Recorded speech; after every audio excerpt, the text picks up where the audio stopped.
Hello, hello, hello. I guess, yeah, let's do a Petros drinks coffee. Let's start our little, where is it? Yeah, here. Let's start the music. All right. Where is it? Yeah, Twitch.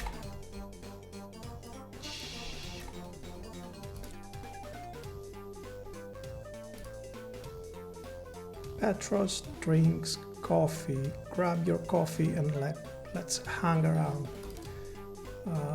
Yeah, I don't know what is this.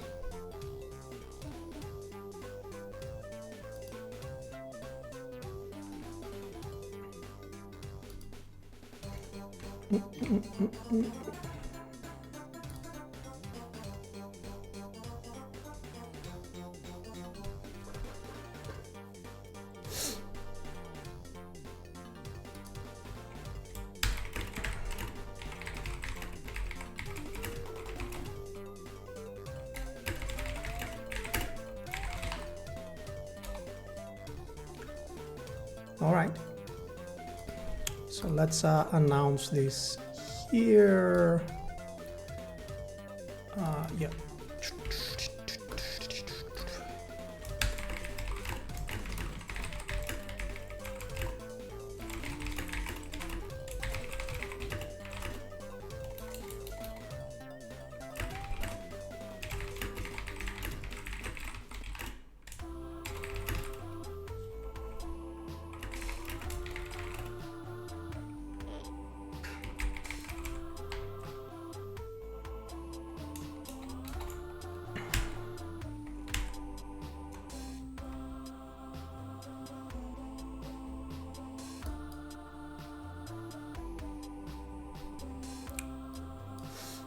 All right.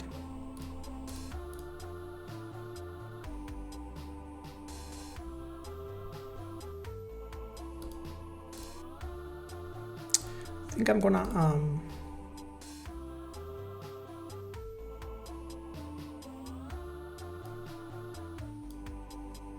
leave this. Yeah, I'm using eCam for streaming. So eCam basically.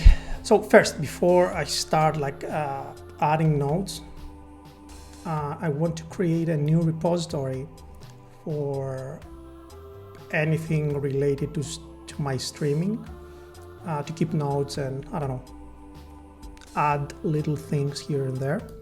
So let me first do that, right? So let's get rid of this for now, and let's start from, I guess, the command line, right?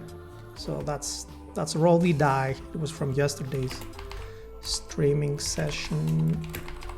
I think it's here. Do we have anything streaming here? Streaming? Nope. Streaming? No. Okay, so let's do it, mate.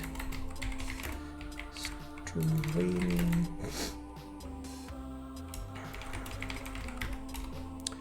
So what do we want to do? We want to turn this into a repository. So let's do this. Let's do readme.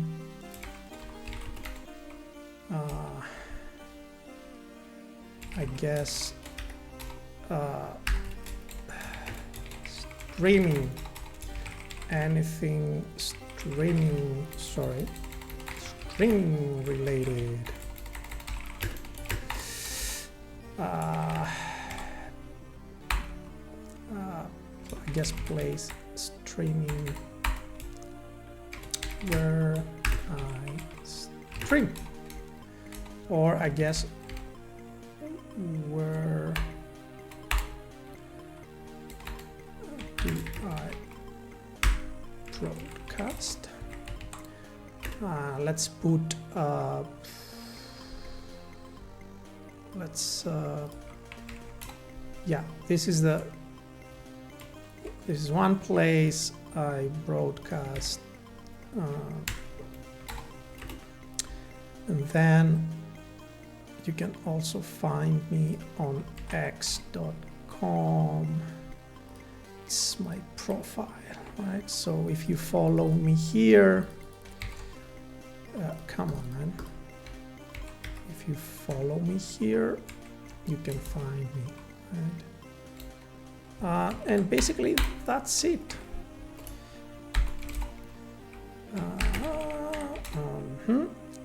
And I do want to add a git ignore file because I'm on macOS and I hate this. Is it like that? I don't even remember how. So yes, let me confirm. So if I open this and go here,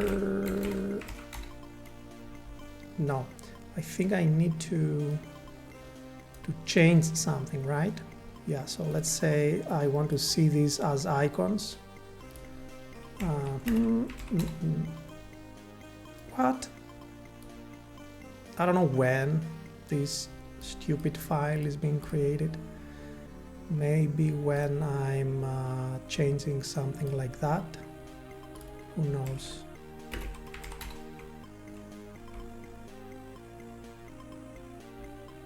No. Anyway, whatever.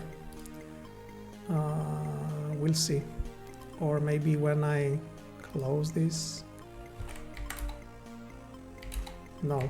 Anyway. All right. So what do we have here? We have two files. And this is initial commit, right?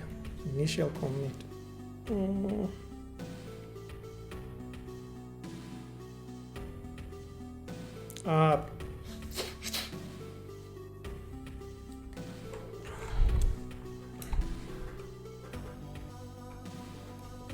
Yeah, let's authorize this status. Okay, so what do we want to do now?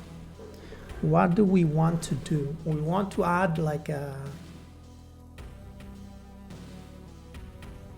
yeah, we want to add a notes file, right? Just want to keep notes.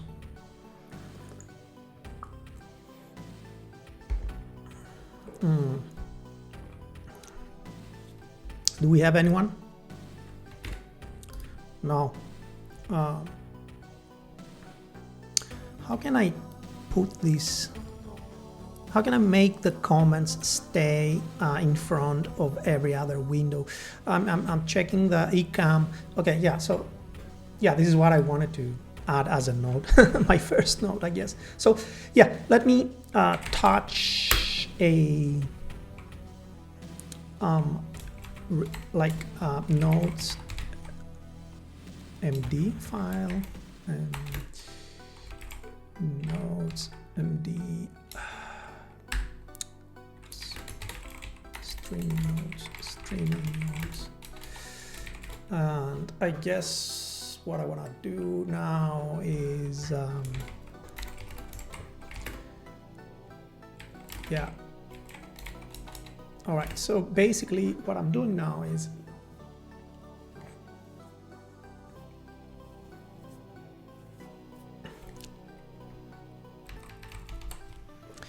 all right, so eCam. Yeah, I'm actually using this one instead of OBS. OBS is the other one. OBS, I don't know, stream. Yeah, this is the other one. This is great, right? I mean, don't get me wrong. This is also super good. But I'm basically using this one. This one is commercial in the sense that I'm paying money, And what I'm getting in return is that it's a little bit higher level, I guess, than OBS. I mean, OBS Studio works out of the box as well, and it has been improved a lot. But this one is one small level higher, and it's easier to do stuff. So I don't know, yeah. Cool. All right. So let me add this as a note, both this and the other one, both. So streaming software, come on, streaming software. So this is what I'm using, and this is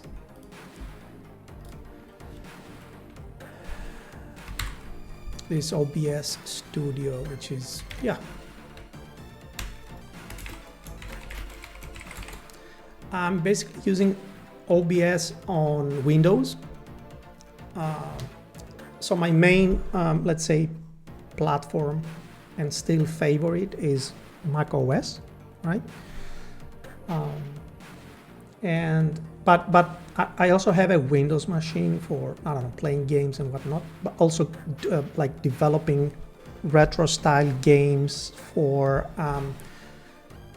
the Z80 or 6502 processors, namely like the Spectrum or the Commodore computers, Commodore 64, and it's a lot easier to do that on a Windows machine because they have like nice applications, like IDE-like applications you can use there that you cannot easily find on macOS.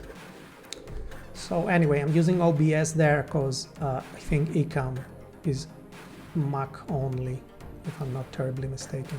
So yeah. What else? I guess let me hide all that. All right, so okay, so now that I have my streaming nodes repository, let me create it on GitHub. Yep, sorry.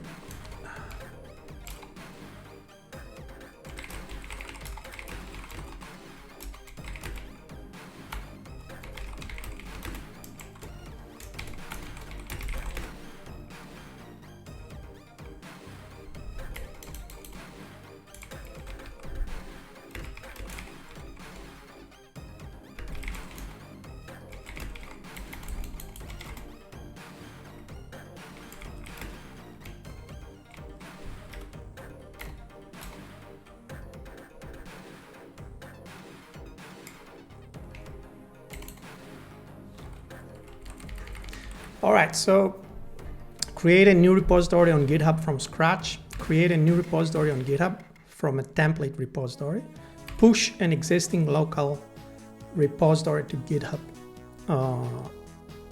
I think this is the choice, right? Path to local. This is, I'm already in the local repository, so I'm pressing enter. Repository name streaming. All right. Where do I want to create that? Petros. Description, streaming nodes and its visibility public, creative repository, blah, blah, blah. Add a remote. Yes. Origin. Yes. Add it remote. Would you like to push commits from the current branch to origin? Yes. Nice.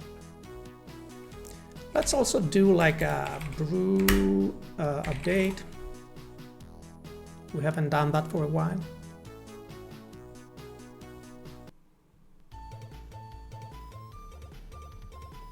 A lot of fonts. Yeah, let's do it, mate.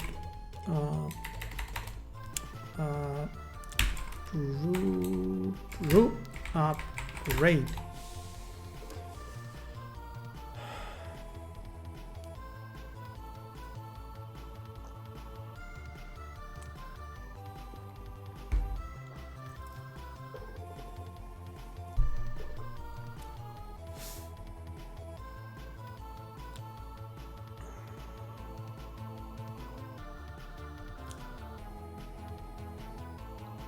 All right, brew cleanup.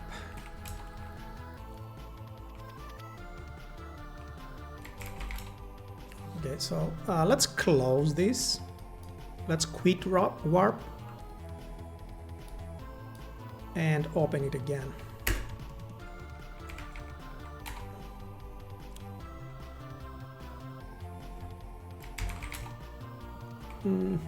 Okay. So now if we go to GitHub repo view web, yeah, confirm, nice. We have the streaming repository. You can basically, yeah, star it if you want. I'll just keep adding nodes and things like that.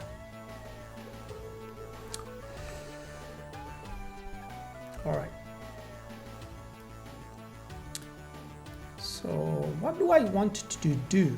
What do I want to do? What do I want to do? Let's check out the internet, I guess.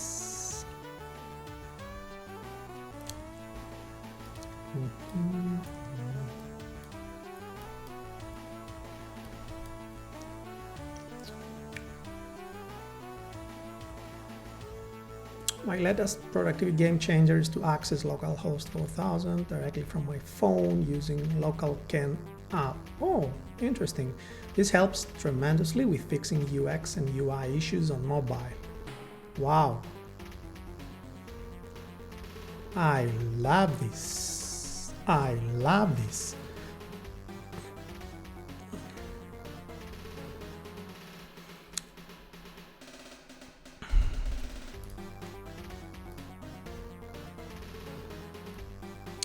And Grok alternative without subscription with local domains and top-rated UX.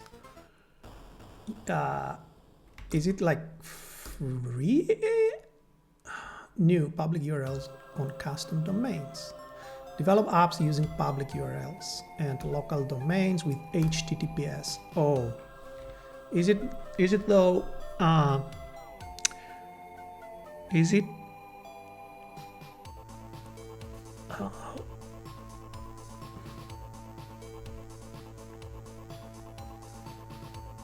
All right. Sounds cool. How it works? Okay, so publish a domain to expose localhost project to a local network or the whole internet. So basically, you have this .local. Oh, I see.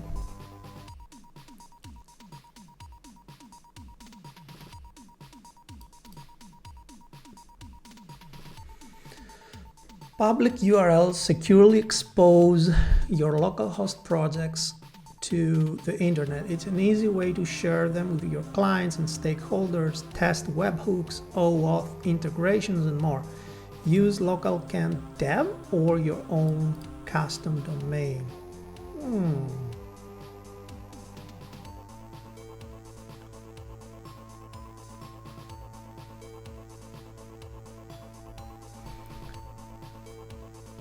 This sounds great.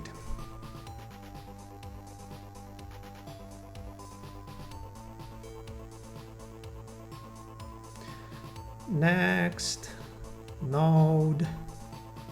All right, pricing. All right, so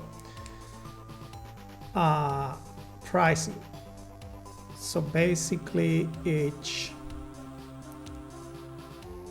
single license, personal license. best for indie developers with one device, best for indie developers with multi-device, 2 devices. Okay, 1 device, 2 devices, 10 public URLs, 4 custom domains, unlimited local automatic HTTPS, 1 year of free updates. All right. Okay. I mean, sounds cool. I think it deserves at least a note, right? So let me use Z this time and open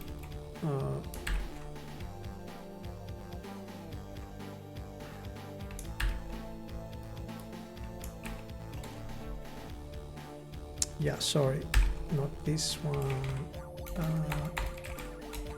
All right, so let's do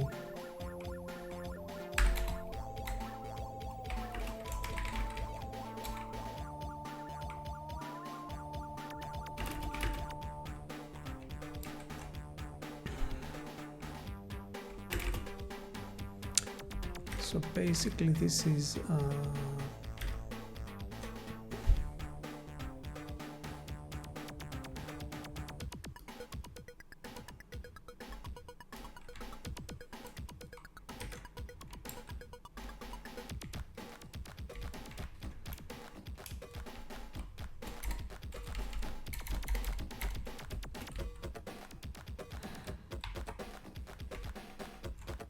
okay.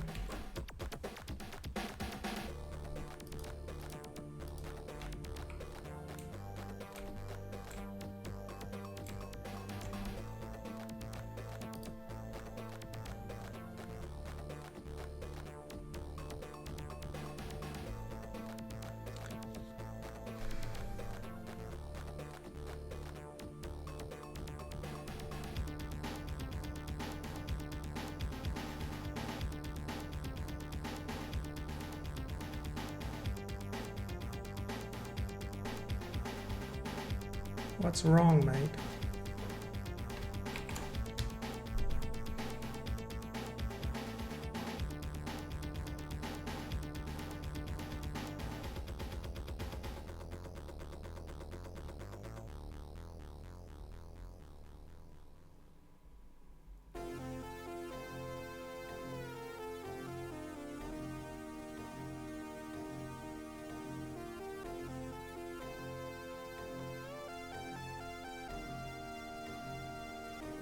Nice.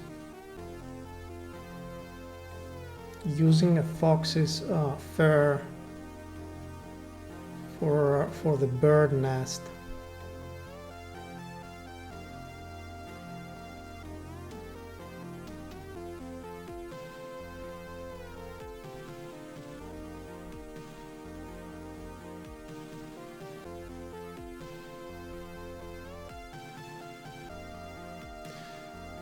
Elixir merge, exploring data filtering options. Okay. What's that?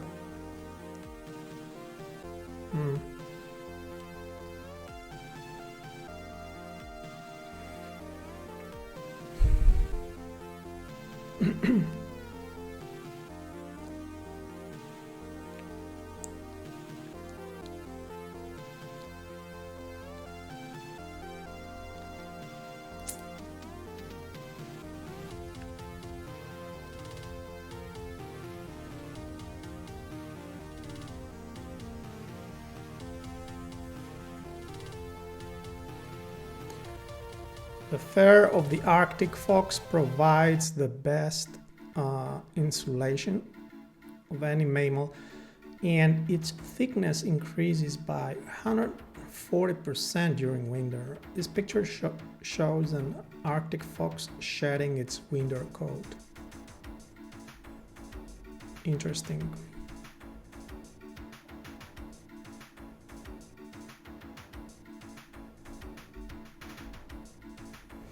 Really tempted to give Rye another go. What is Rye? a hassle-free Python experience, right? It's a comprehensive project and package management solution for Python, born from its creator's desire to establish a one-stop shop for all Python users. All right. RAI provides a unified experience to install and manages Python installations. Okay. Sounds like, I don't know, ASDF or something for Python. Dependencies and virtual environments. Seriously, so it's both a package manager, a version manager. It's designed to accommodate complex projects, monorepos, and to facilitate global tool installations. All right. It's cool for Pythonistas.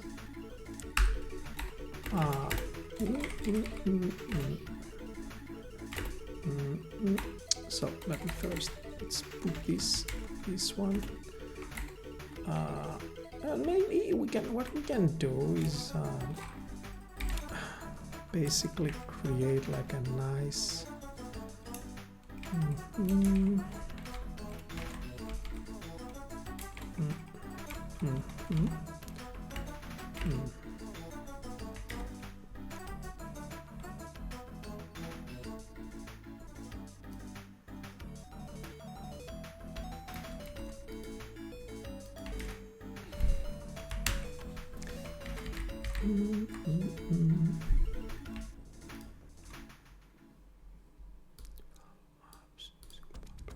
LocalCan. All right, let's also do this, mate. LocalCan. Sorry, I think I can do Command K, but I'm not sure. We'll try it next time. And yeah, ecam. How do you write ecam? Ecam lowercase. Okay. So does this work? Control K? No.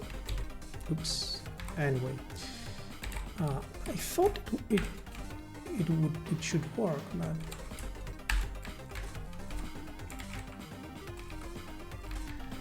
and this is OBS Studio, right? OBS Studio. So yeah.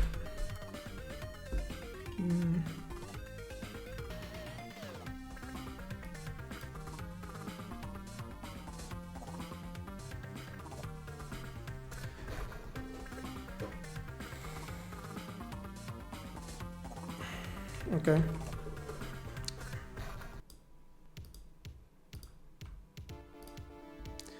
RAI is nice. Welcome to June 1986. For some reason I didn't, back in the day, I didn't like sports simulation games. I found them hard to control and they didn't feel natural. I did enjoy soccer though, like I think it was called, was it Sensible Pro or something like that? I don't know. That, yeah, I did enjoy on an Amiga. But like golf, I don't know. Yeah, maybe basketball and like NBA licensed games, whatever. Tennis, for example, I didn't enjoy that. And then running.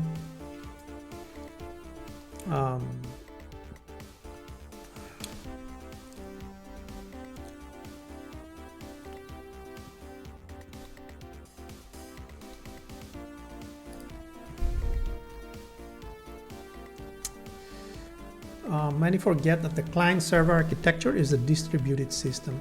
The request-response workflow we have historically used helped us forget it. However, if you keep a WebSocket connection open with bidirectional data, you can no longer ignore it. Everyone was so busy showing Hayes performance problems that they forgot to show how broken it is. Anyway,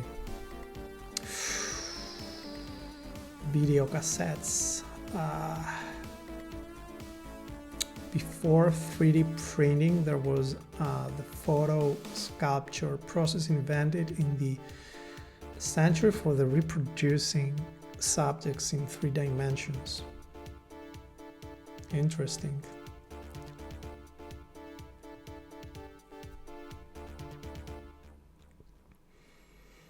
Oh, what's this? This is me. Me streaming.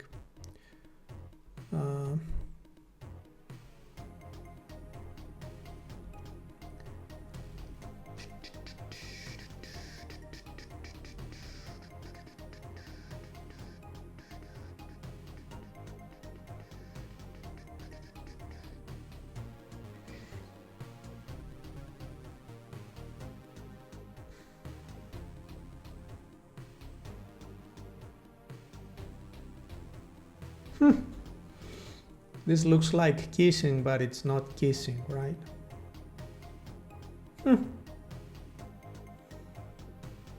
Cute little seals. What's that? Come on, Team Spectrum, you're getting whacked. Everyone, vote now. The poll to end all polls. Choose your winner. Commodore 64 vs ZX Spectrum. Show this poll. This is insanely difficult, but not so much. Yeah, Commodore. How many people? Oh, 1,000, more than 1,000 votes. All right. That's nice. I guess 8 hours left, so maybe it makes sense to include this in the notes, right? Sorry.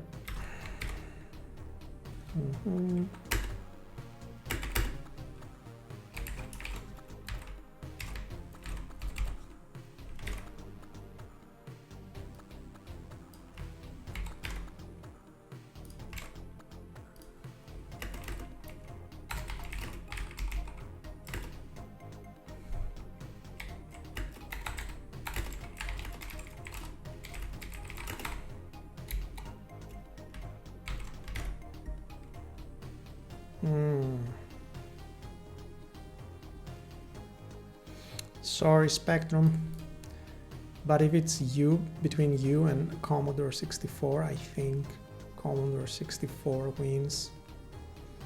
But yeah, what can you do?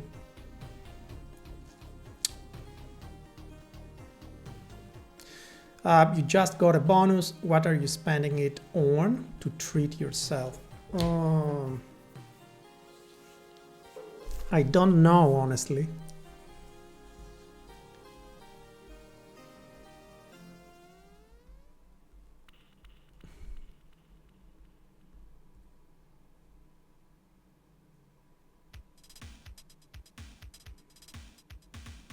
Oh.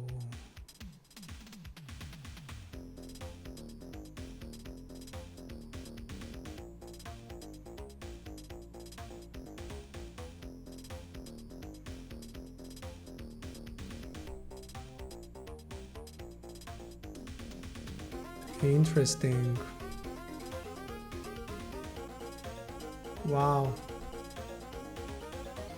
I didn't know that. All right.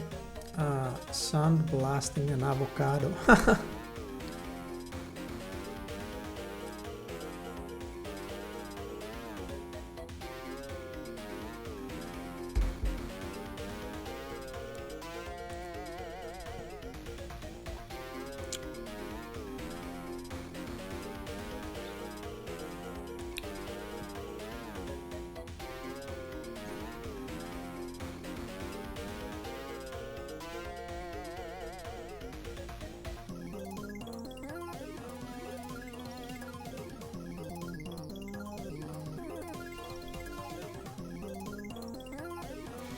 All right, let's do maybe I don't know, hacker news.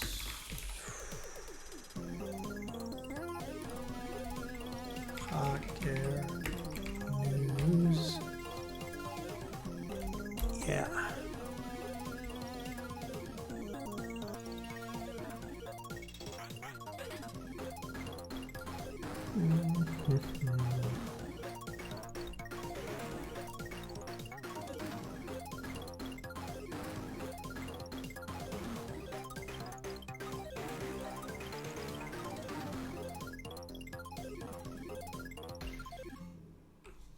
How do our brains adapt to control an extra body part? Unlocking the neuronathlon using the pencil. Repairing my mag. Anthropic chief of staff. These next 3 years might be the last few that I work. Pre-work for setting OKRs. No.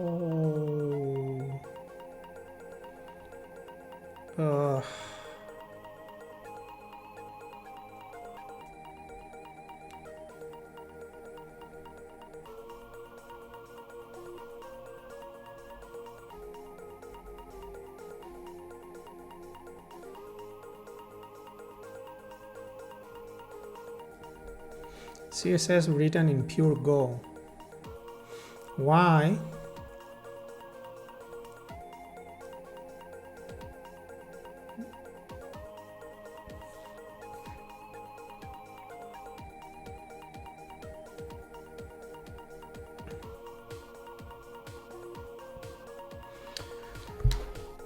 I'm curious about this one.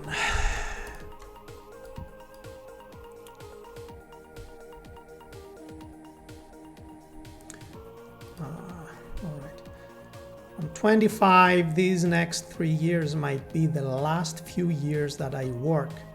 I'm not ill, nor am I becoming a stay-at-home mom, nor have I been so financially fortunate to be on the brink of voluntary retirement. I stand at the edge of a technological development that seems likely, should it arrive, to end employment as I know it. All right. Why? Let's see, I'm curious. All right, I work at a frontier AI company. With every iteration of our model, I'm confronted with something more capable and general than before. At this stage, it can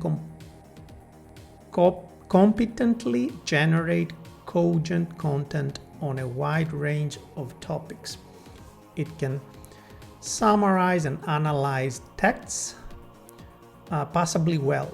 As someone who at one point made money as a freelance writer and prided myself on my ability to write large amounts of content quickly, a skill which, like cutting blocks of ice from a frozen pond, is arguably obsolete, I find it hard not to notice these advances. Freelance writing was always an oversubscribed skill set, and the introduction of language models has further intensified competition. The general reaction to language models among knowledge workers is one of denial. All right. They grasp at the ever-diminishing number of places where such models still struggle, rather than noticing the ever-growing range of tasks where they have reached or passed human level. Many will point out that AI systems are not yet writing award-winning books, let alone patenting inventions. But most of us also don't do these things. Okay. Yeah, I guess that's right. The economically and politically relevant comparison on most tasks is not whether the language model is better than the best human. It is whether they are better than the human who would otherwise do the task.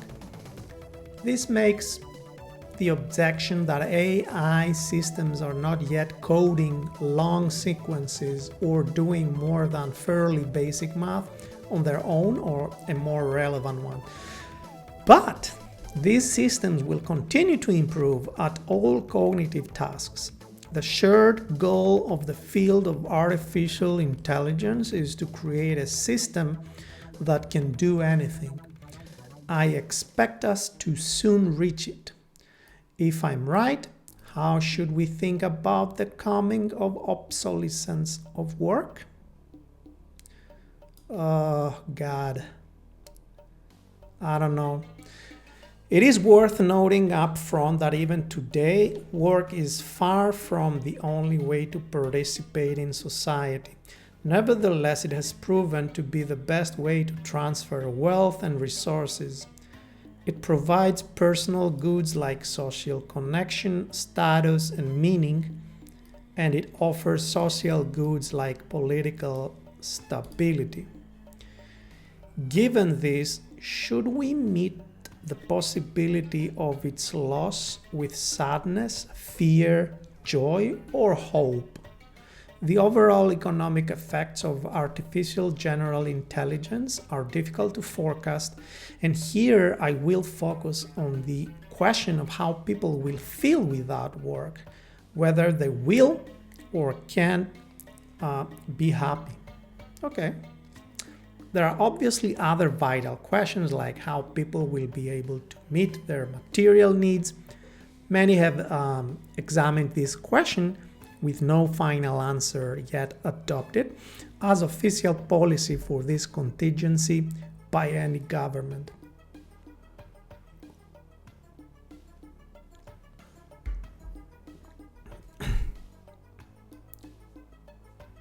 All right. I'm instead going to do something that may feel like cheating. I will go ahead and assume that people can meet their financial needs through universal basic income or other transfers, and will solely concentrate on the question of whether people can and will be happy, or at least as happy as they are now without work. So the obsolescence of knowledge work. I expect AI to get much better than it is today. Research on AI systems have shown that they predictably improve given better algorithms, more and better quality data, and more computational power. Labs are in the process of further scaling up their clusters, the groupings of computers that the algorithms run on. Machine learning is a young field with an enormous amount of low-hanging fruit in terms of discoveries, meaning that researchers continuously find improvements to the algorithms of these AI systems. While an enormous amount of data has already been fed through them, there is still more to be found, and it has also be and can also be generated by systems themselves. So, given the scaling laws, we can reasonably foresee that these systems will keep getting better, at least until these inputs run out. And at what rate will they get better? Language models are not, for the most part, continuously improving. They get better in discontinuous jumps. A rough analogy to the current LLM process is that making a new model is like baking a cake. You figure out your data and algorithms like mixing the batter, and then you pre-train the model. That is, run it on a large number of computers for several months, like putting it in the oven. And then at the end, you do some post-training, like frosting and decorating the cake. I like that analogy. Post-training can adjust the model in certain ways, often to make it more harmless or honest, or to make it particularly good at some specific skill or use case. But most of what matters for the model's capabilities at least right now, is the underlying cake, and this can be easily adjusted without starting over and baking something new. So when it comes to the rate of progress, when models seem to plateau, you should actually assume that that just means that the next model is in the oven but hasn't come out yet. All right. So many expect AI to eventually be able to do every economically useful task. I agree. Given the current trajectory of technology, I expect AI to first excel at any kind of online work. Essentially, anything that a remote worker can do, AI will do better. Copywriting, tax preparation, customer service, and many other tasks are or will soon be heavily automated. I can see the beginnings in areas like software development and contract law. Generally, tasks that involve reading, analyzing, and synthesizing information and then generating content based on it seem ripe for replacement by language models. Obsolescence is unlikely to come for all types of work at the same pace.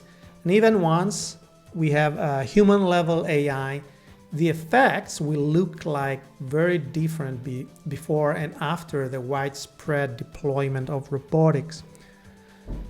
The pace of improvements in robotics lags significantly behind cognitive automation. It is improving as well, but more slowly. Anyone who makes a living through delicate and varied movements, guided by situation-specific know-how, can expect to work for much longer than 5 more years.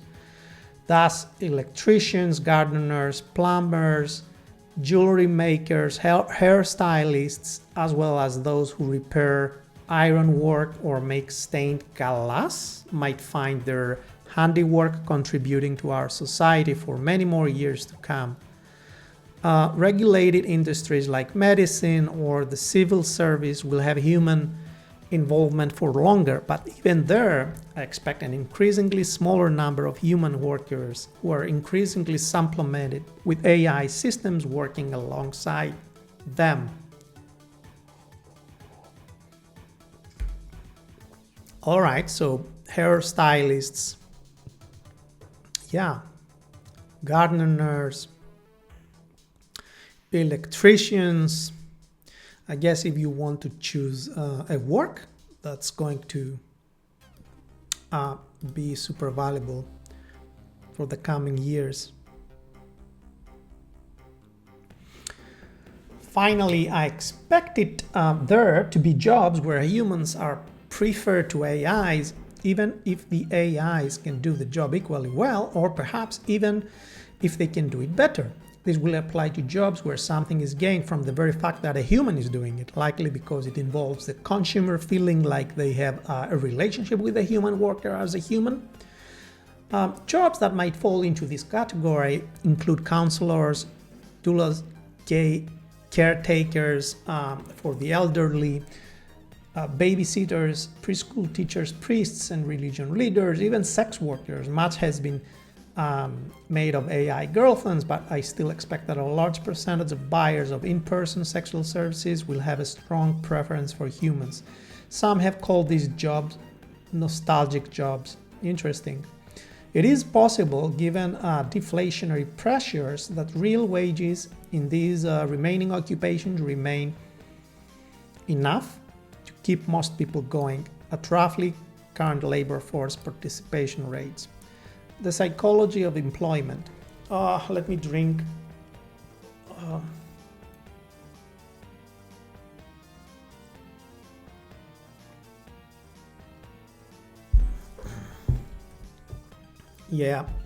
All right. As automation rolls out across these industries, how should we expect people to feel? The common assumption about automation, even setting aside the financial effects, is that people will be incredibly unhappy without work. More evidence than not, seems to point to unemployment having numerous and diverse negative physical and mental health ramifications, although the size of these effects varies. Alright, I guess I'll skip this. Maybe it's evidence, whatever. One challenge of examining the effects of unemployment on health and well-being is the causality. Unhealthy or mentally ill people are more likely to lose or quit their jobs and are more likely to stay unemployed for longer.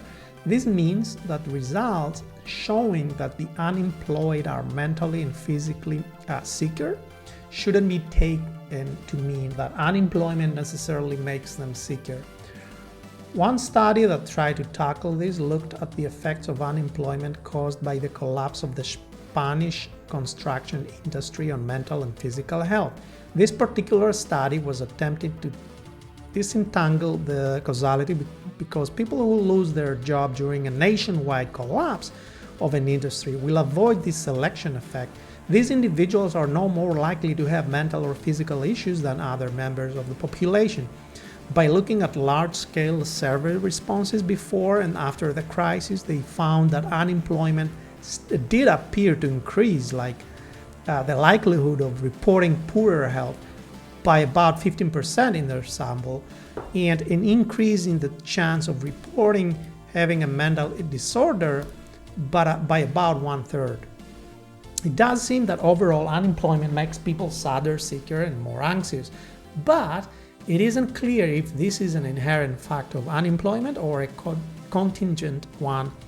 It is difficult to isolate the pure psychological effects of being unemployed because at present they are confounded with the financial effects. If you lose your job, you have less money, which produces stress that would not exist in the context of, say, universal basic income. All right. It is also confounded with the shame aspect of being fired or laid off, of not working when you really feel you should be working, as opposed to the context where essentially all workers have been displaced. Intuitively, it seems there should be more negative psychological effects from losing a job in a way that feels like a personal failing or that sets one apart from one's peers versus losing a job in a blameless way or at the same time and in the same manner as one's peers. At least with this aspect, there are ways to isolate it. One study that gets around the shame confounder of unemployment is a forced vacation, the stress of being temporarily laid off during a pandemic. This study looked at Canadian workers who were temporarily laid off several months into the COVID-19 pandemic. They first assumed that such a disruption would increase psychological distress, but instead found that the self-reported well-being was more in line with the forced vacation hypothesis, suggesting that temporarily laid-off workers might initially experience lower distress due to the unique circumstances of the pandemic. Using survey data of unemployed and employed workers and interviews with a subset of laid-off workers, they found that individuals who were temporarily laid off in April 2020 reported lower levels of distress compared to their peers who remained employed. By May 2020, the distress gap observed in April had vanished, indicating that being temporarily laid off was not associated with higher distress during these months. The interviews revealed that many workers viewed being left without work as a forced vacation, appreciating the break from work-related stress and valuing the time for self-care and family. The widespread nature of layoffs normalized the experience, reducing personal blame and fostering a sense of shared experience. Financial strain was mitigated by government support, personal savings, and reduced spending, which buffered against potential distress. Stress ticked up later in the pandemic for these workers, which could indicate that long stretches of unemployment are psychologically different than short ones, but could also indicate that financial stress increased as people ate through their savings, a factor that would not apply under genuine universal basic income. The study suggests that the context and available support systems can significantly alter the psychological outcomes of unemployment, which seems promising for AGI-induced unemployment. Planned closures like the pandemic might provide a shame-free way of entering unemployment. The study effects of layoffs and planned closings on depression among older workers looked at several hundred men and women who experienced layoffs as compared to planned closures using longitudinal data from, is that like a geographical term? I don't know.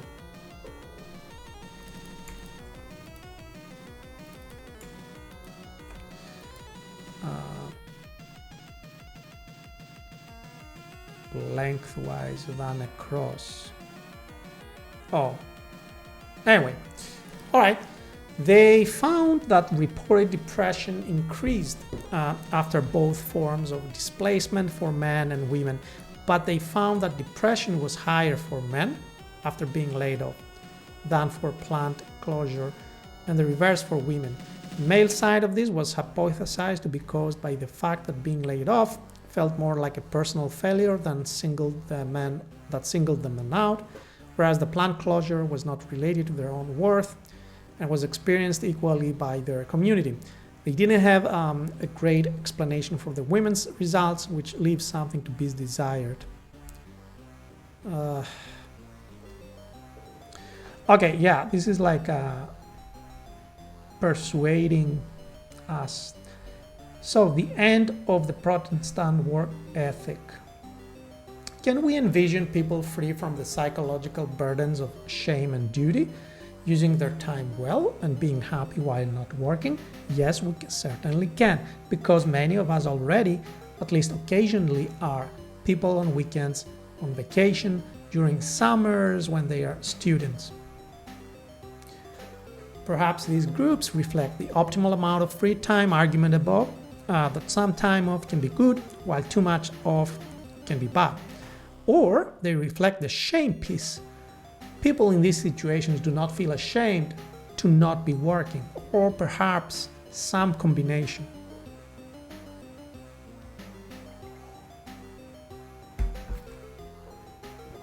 We also tend to view retirement positively. If people are in fact happier after retirement, it might even suggest that not working under certain conditions is actually beneficial for well-being. A study published in Frontiers in Public Health looked at men in urban China and found that they were happier after retirement. Similarly, a study found Englishmen reported better mental health and better subjective physical health after retirement. Other studies find contradictory results, that retirement is actually associated with worse outcomes. Yeah, reduced physical activity and social interactions. Makes sense.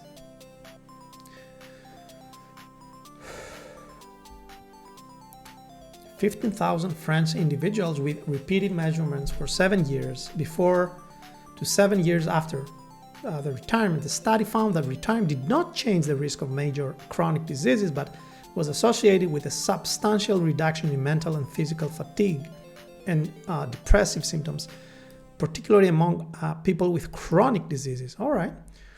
Overall, there is a fair amount of support for a vaguely U-shaped trajectory of happiness based on age, meaning that older people tend to self-report as happier, particularly between 60 and 75, though gender and income also affect the exact shape.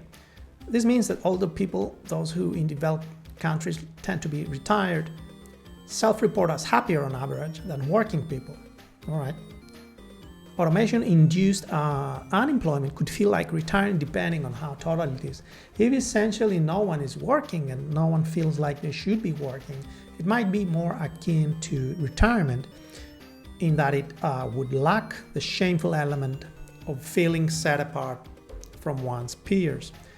Women provide another view on whether formal work is good for happiness. Women are for the most part, relatively recent entrants to the formal labor market. In the US, 18% of women were in the formal labor force in 1890. In 2016, 57% were. Has labor force participation made them happier? By some accounts, no. A paper that looked at subjective well-being for US women from the General Social Survey between the 70s and 2000s, a time when labor force participation was climbing, found both relative and absolute declines in female happiness.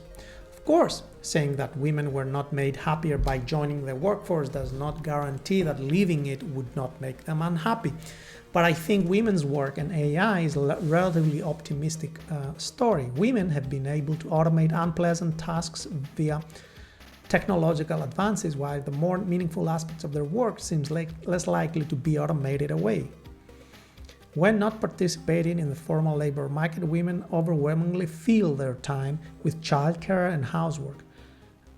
The time needed to do housework has declined over time due to tools like washing machines, dryer, and dishwashers.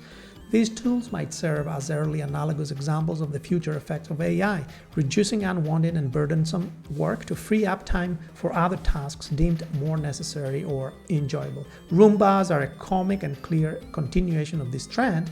It seems likely that more advanced AI systems will also soon enter the home to fold clothes, cook meals, and the like. That said, it seems less likely that AIs will so thoroughly automate childcare and child rearing, because this work is so much more about the relationship between the parties involved. Like therapy, childcare, and teaching seems likely to be one of the forms of work where a preference for a human worker will persist the longest.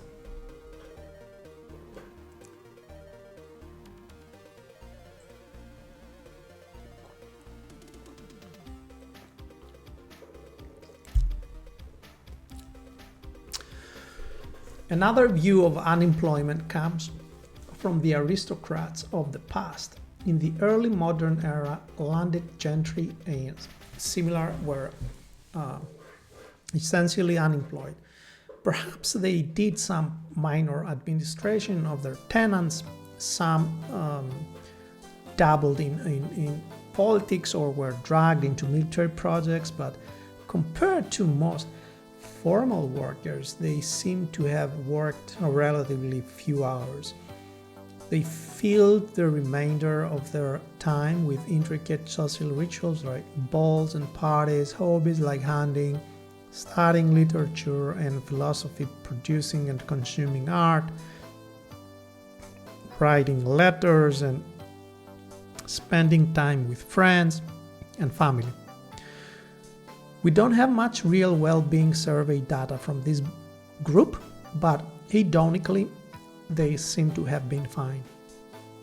Perhaps they suffered from some ennui, but if we were informed that the great mass of humanity was going to enter their position, I don't think people would be particularly worried. If we do manage to obtain a world where people have their material needs met but also have no need to work, aristocrats could be a relevant comparison. Doubly so because they were part of a social world where their peers were similarly unemployed. I sometimes wonder if there is some implicit classism in people's worries about unemployment. The rich, will know how to use their time well, but the poor will need to be kept busy. I suppose we'll soon find out. We also have to consider what effects unemployment will have when it encompasses entire civilizations. The culture, the people of laying banks, eponymously named science fiction series, face exactly this conundrum. They are a completely post-scarcity society.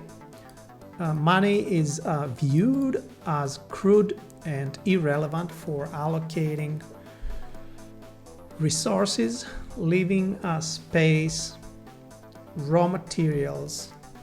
Okay. The culture. Okay. IMDb,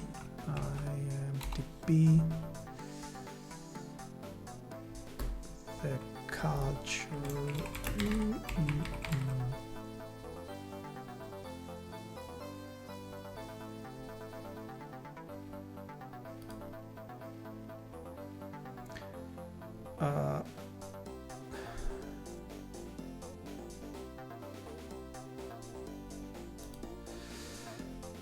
I don't think this is the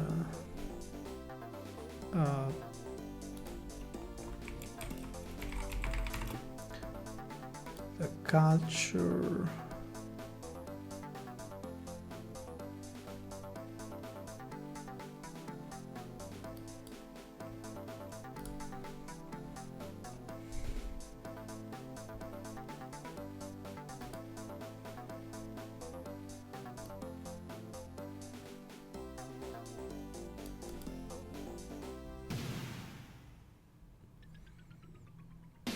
Or maybe the culture series.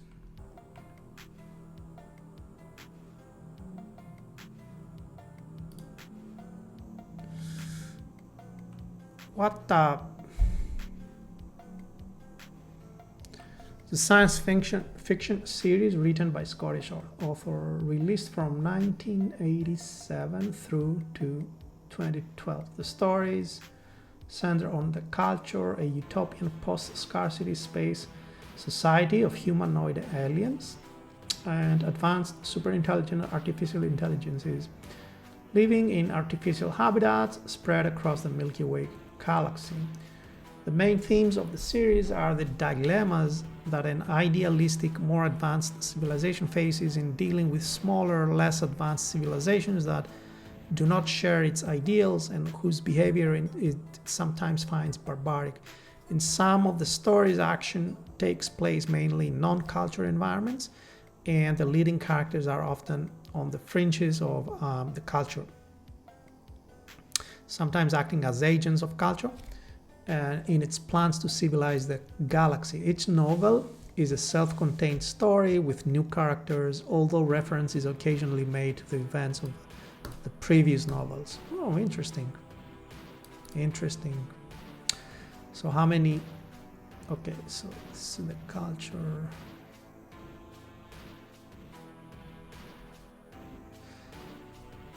All right. Okay. So this is like a culture series.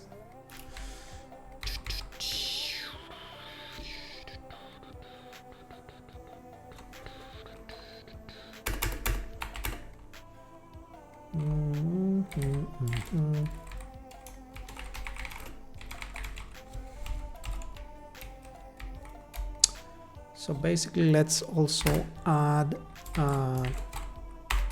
what the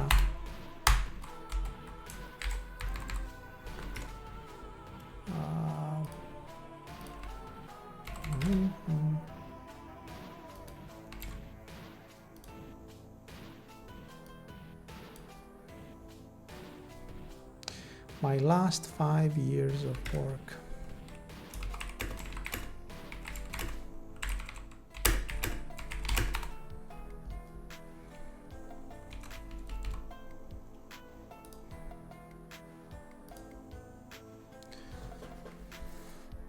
Money is viewed as crude and irrelevant for allocating resources. Living space, raw materials, and energy are produced in abundance for its citizens. The capacity of its means of production ubiquitously and comprehensively exceeded every reasonable demand. It's not unimaginative citizens could make.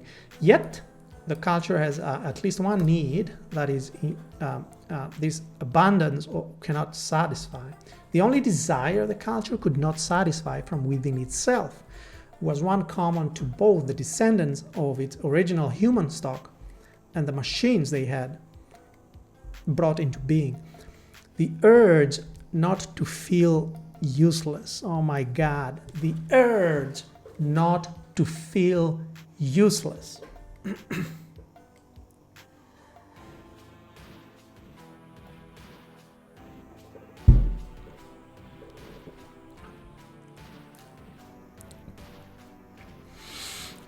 The culture's sole justification for the relatively unworried, hedonistic life its population enjoyed was its good works. The secular evangelism of the contact section, not simply finding, cataloging, investigating, and analyzing other less advanced civilizations, but where the circumstances appear to contact to justify so doing, actually interfering overtly or covertly in the historical processes of those other cultures. This society is fully able to meet the material needs of its people, but it still must reckon with their spiritual needs of feeling like they have a reason for being. In this case, one that they satisfy via studying and interfering with other galactic species. One does have to wonder what happens when this work is done. All the species found and uplifted. And for us, will we too turn to the stars?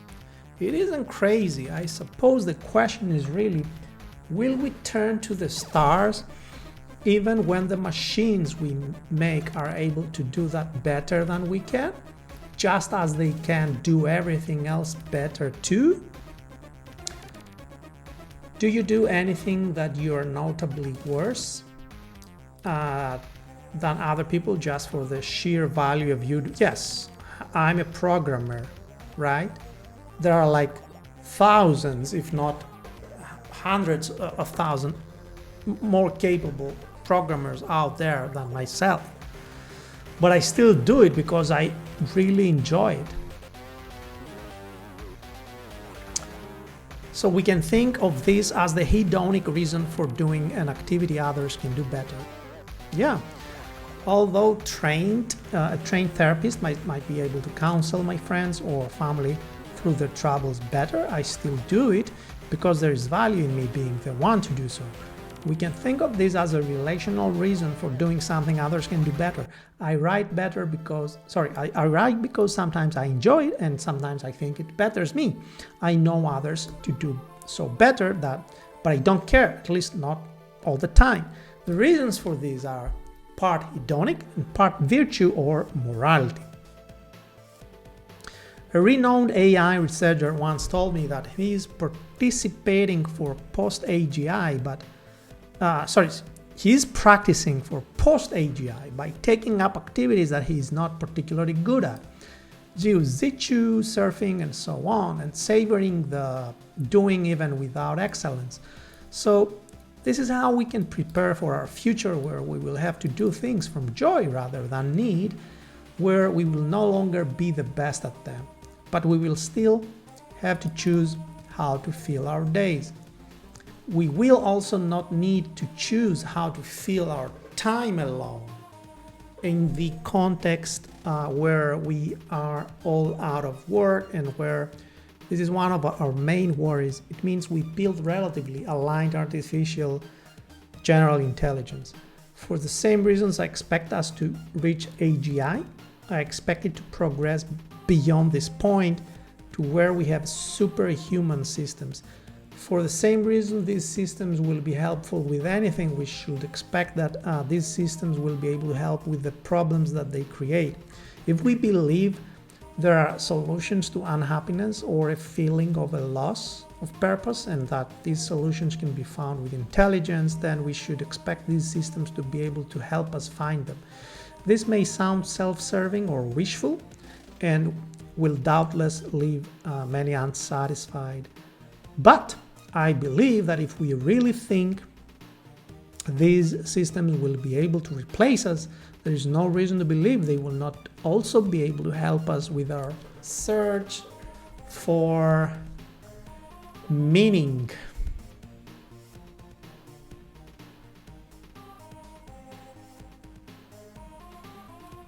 Nice.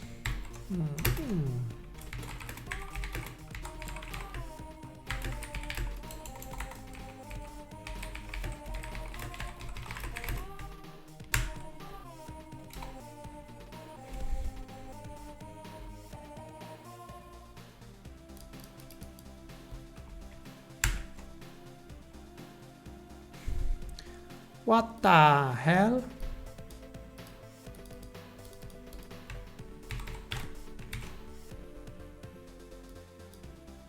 This is not a freaking what?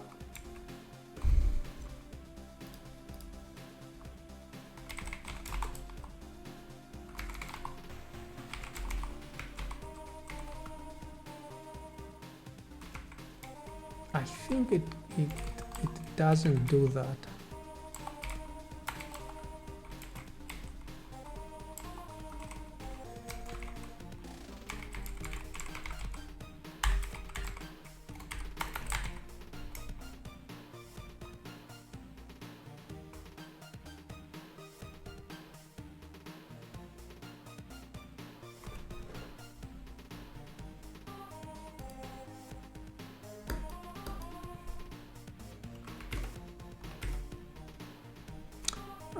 How should I organize this? So this is an article, right? So maybe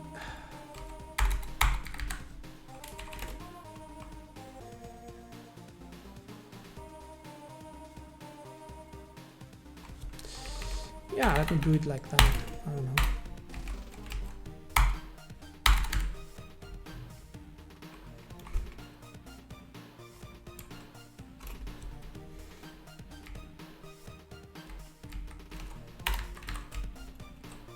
Yeah, let me do it like that, and then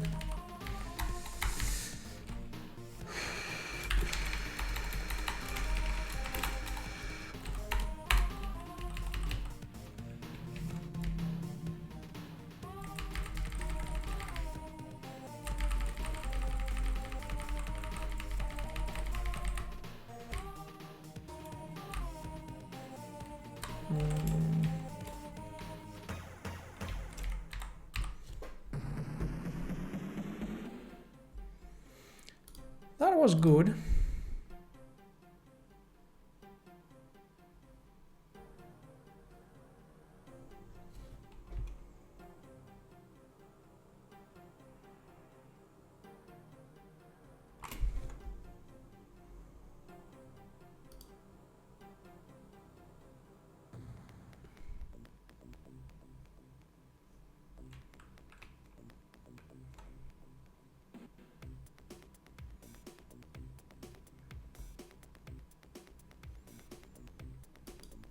Let me check this one more time. Needs my help. Yeah, okay. Anyone know eSIM that up that will let me have a Greek cell phone number? Say God loved. Okay. Okay.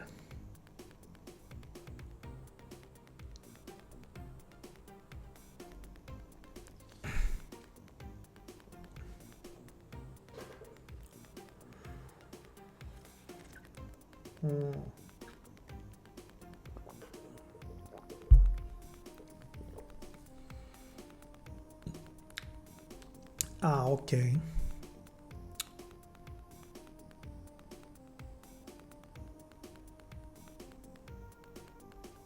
Nice. Nice bite.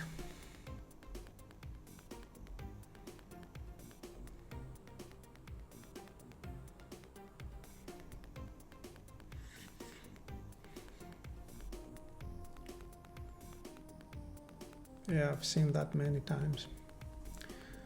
Implementing image processing with Elixir using Notebook, NX, and Envision.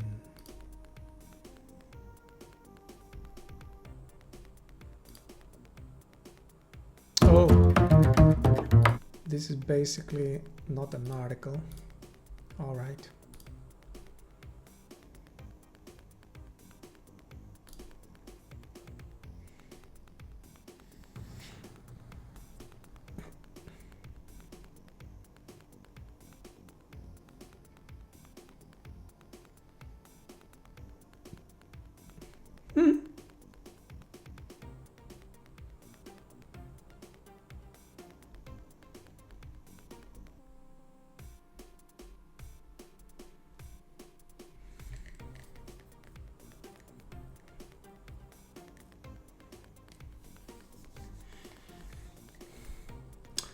I have a bookmark. Where are the bookmarks? Bookmarks, yeah.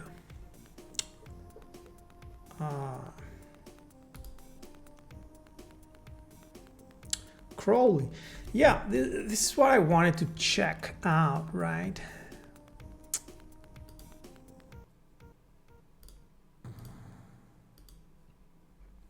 Crawly, a high-level web crawling and scraping framework for Elixir. Crawly is an application framework for crawling websites and extracting structured data, which can be used for a wide range of useful applications like data mining, information processing, or historical archival. Quick start. Create a new project. Crawly Floki. Fetch dependencies. Create a spider. Crawly spider def. Base URL do. books2scrape.com.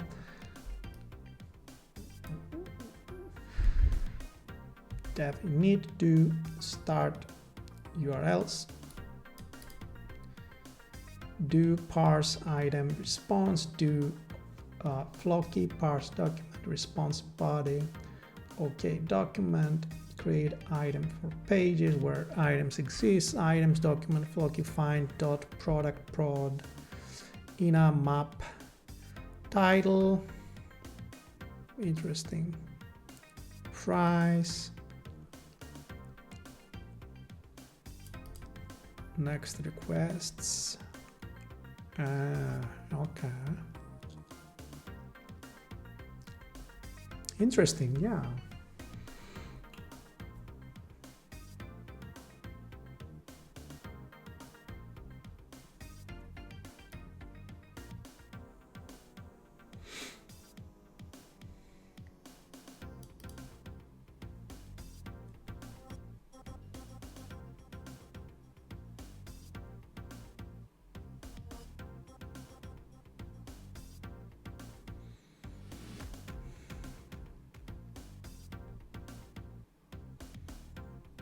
All right, let's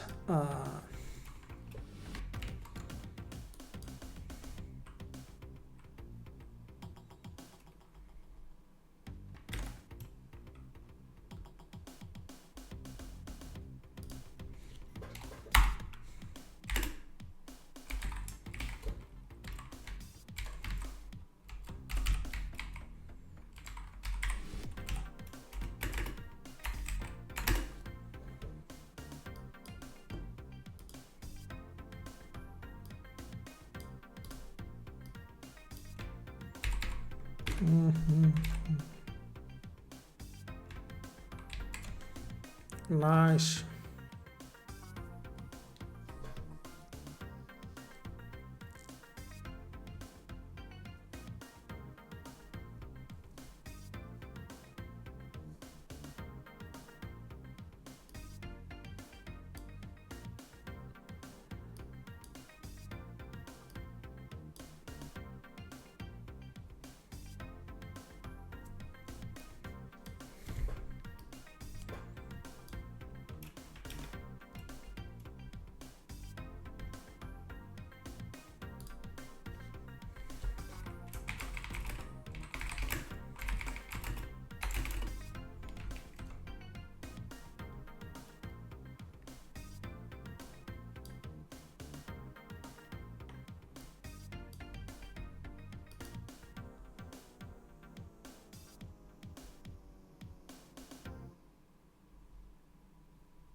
Okay, I guess, yeah, let's call it a drinking coffee streaming session.